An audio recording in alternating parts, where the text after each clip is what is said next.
An apprenticeship is usually in trades like plumbing, hairdressing or bricklaying. But one town in Devon has been giving young people training in stilt walking, clowning and puppetry. It's part of an effort to give traditional seaside entertainment a boost and attract more visitors, as Sarah Ransom reports. Roll up, come and see the Punch and Judy show. Echoing the past on the prom. I can go out and do funny things and spread joy and be joyful. Make way! Trainee street performers are putting into practice newly learnt skills of the showman. I think we all need a laugh and we all need to feel joyous at the moment. In celebration of traditional seaside entertainment. Not again, Mr. Small. The hope is it's the same for this new generation.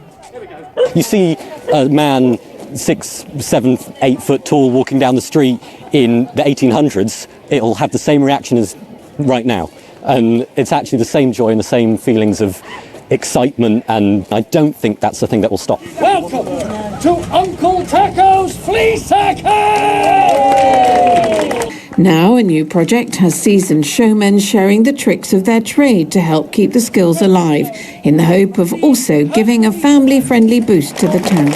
We grew up in Teignmouth and remembered watching it when we were children many years ago, and it's really nice to see. It's important to try and keep the traditions going, isn't it? It brings back childhood memories, to be honest. It's exciting, it's just amazing. I'll give you a jolly one this time. And it's not just about the music, the magic and the merriment. The skills they've got in teamwork, pride, a sense of their confidence in presenting in public space. These are life skills, I hope, that they'll take with them for the rest of their lives, an experience they will never forget. In the box! While the sun shines, the shows will go on.